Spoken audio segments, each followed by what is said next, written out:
Hello बच्चों, आज हम लोग क्लास 10th के क्षितिज बुक से चैप्टर नंबर 3 का प्रश्न अभ्यास करेंगे।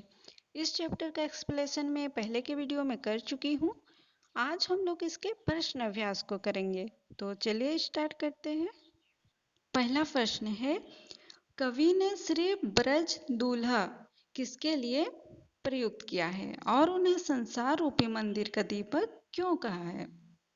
उत्तर है, कवि ने श्री ब्रज दूल्हा शब्द का प्रयोग श्री कृष्ण के लिए किया है और कवि ने उन्हें संसार रूपी मंदिर का दीपक इसलिए कहा है क्योंकि श्री कृष्ण के सौंदर्य की आभा सारे संसार को प्रभावित करती है। जैसे कि मंदिर का जो दीपक होता है वो चारों ओर अपना प्रकाश बिखेर कर अंधकार को दूर करता है, वैसे ही श्री कृष्ण भी इस संसार रूपी मंदिर में दीपक के समान प्रकाश करने वाले हैं। वे अपनी सुंदरता से सबके मन को मोह लेते हैं तथा सभी के कष्टों को हर लेते हैं। उन्हीं के कारण इस संसार रूपी मंदिर में चमक आती है। दूसरा प्रश्न है, पहले सवैये में से उन पंक्तियों को छांट कर लिखें जिनमें अनुप्रास और रूपक अलंकार का प्रयोग हुआ है। तो देखते हैं हम लोग किन पंक्तियों में अनुप्रास अलंकार है और रूपक अलंकार है। ठीक है, कटी किंकिनी के ध्वनि की मधुराई, इस पंक्ति में हमारा अनुप्रास अलंकार है क्योंकि कटी किंकिनी के यहाँ पर का वर्ण की आवृत्ति हुई है। ठीक है, जिसके कारण अनुप्रास अलंकार है। सांवरे अंग लसे पटपीत, पटपीत इसमें पा वर्ण की आवृत्ति हुई है। हिये हुलसे बन माल सुहाई, हिये हुलसे इसमें हा वर्ण की आवृत्ति हुई है, जिसके कारण यहाँ पर अनुप्रास अलंकार है। अब देखते हैं रूपक अलंकार। मंद हंसी मुख चंद जुनहाई, इस पंक्ति में श्री कृष्ण के मुख की समानता चंद्रमा से की गई है, इसलिए इसमें रूपक अलंकार है। दूसरा है, जे जग मंदिर दीपक सुंदर, इस पंक्ति में भी संसार की समानता मंदिर से की गई है, इसलिए इसमें रूपक अलंकार है। तीसरा प्रश्न है, निम्नलिखित पंक्तियों का काव्य सौंदर्य स्पष्ट कीजिए। तो पंक्तियां हैं, पोयनी नुपुर मंजू बजे, कटी किंकिनी के ध्वनि की मधुराई, सांवरे अंग लसे पटपीत, हिये हुलसे बनमाल सुहाई। तो हमें क्या करना है कि इन पंक्तियों का काव्य सौंदर्य लिखना है। ठीक है, तो काव्य सौंदर्य में सबसे पहले आप लोगों को इसकी व्याख्या करनी है, उसके बाद इसमें जो अलंकार प्रयोग हुए हैं उनको लिखना है और कौन सी भाषा का प्रयोग हुआ है उसको भी लिखना है।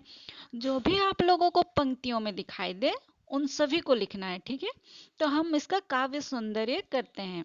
तो प्रस्तुत पंक्तियों में कवि ने श्री कृष्ण के बाल मनोहारी सौंदर्य का वर्णन किया है।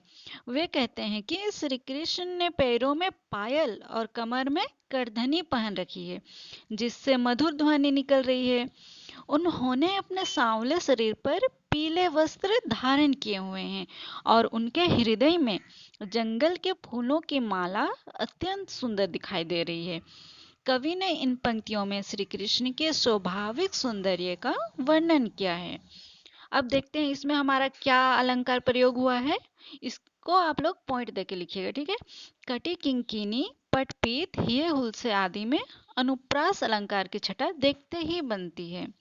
ब्रज भाषा का माधुर्य छलकता प्रतीत होता है, तत्सम शब्दों का सुंदर प्रयोग हुआ है।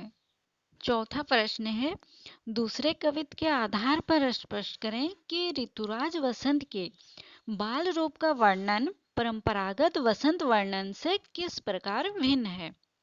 ऋतुराज वसंत के बाल रूप का वर्णन परंपरागत वसंत से भिन्न है क्योंकि परंपरागत वसंत वर्णन में इसे नायक नायिका के संदर्भ में वर्णन किया जाता है और यहाँ पर ऋतुराज वसंत के बाल रूप का वर्णन किया गया है, उसे एक शिशु के रूप में चित्रित किया गया है।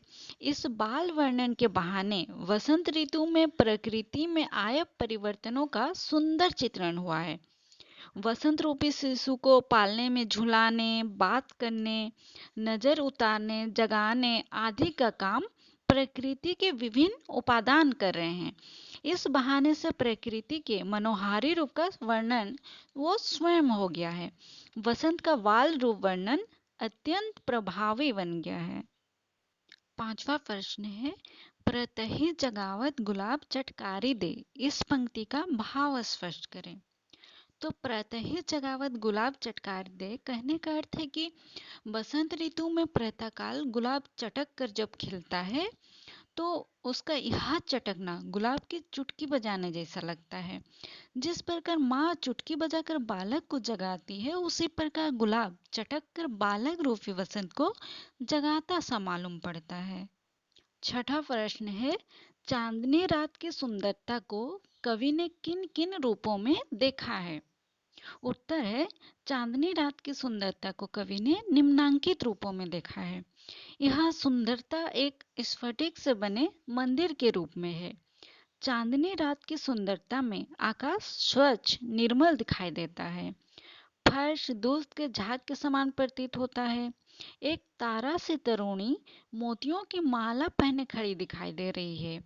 चांद राधा के प्रतिबिंब के समान लगता है। सातवां प्रश्न है, प्यारी राधिका को प्रतिबिंब सो लगत चंद, इस पंक्ति का भाव स्पष्ट करते हुए बताएं कि इसमें कौन सा अलंकार है। प्यारी राधिका को प्रतिबिंब सो लगत चंद, इसका क्या करना है, भावार्थ लिखना है और इसमें कौन सा अलंकार प्रयोग हुआ है उसको भी लिखना है इस पंक्ति में। ठीक है, तो प्यारी राधिका को प्रतिबिंब सो लगत चंद, इस पंक्ति का भाव है कि पूर्णिमा की चांदनी रात में आकाश में चांद ऐसे दिखाई देता है जैसे आकाश रूपी आईने में राधा का प्रतिबिंब दिखाई दे रहा है। यहाँ पर व्युतिरेक अलंकार है क्योंकि राधा को चांद से श्रेष्ठ बताया गया है। चांद केवल परछाई मात्र है। आठवां प्रश्न है, तीसरे कवित्त के आधार पर बताएं कि कवि ने चांदनी रात की उज्ज्वलता का वर्णन करने के लिए किन किन उपमानों का प्रयोग किया है। उत्तर है, चांदनी रात की उज्ज्वलता का वर्णन करने के लिए कवि ने निम्नांकित उपमानों का प्रयोग किया है। स्फटिक शिला का, दही के समुद्र का, दूध सा फेन, मोतियों के चमक का, दर्पण की स्वच्छता आदि उपमानों का प्रयोग किया है। अगला प्रश्न है, पठित कविताओं के आधार पर कवि देव की काव्यगत विशेषताएं बताएं। उत्तर है, पठित कविताओं के आधार पर कवि देव की काव्यगत विशेषताएं निम्नलिखित हैं। देव की कविता में वैभव विलास का चित्रण हुआ है। देव ने श्रृंगार के उदात्त रूप का चित्रण किया है।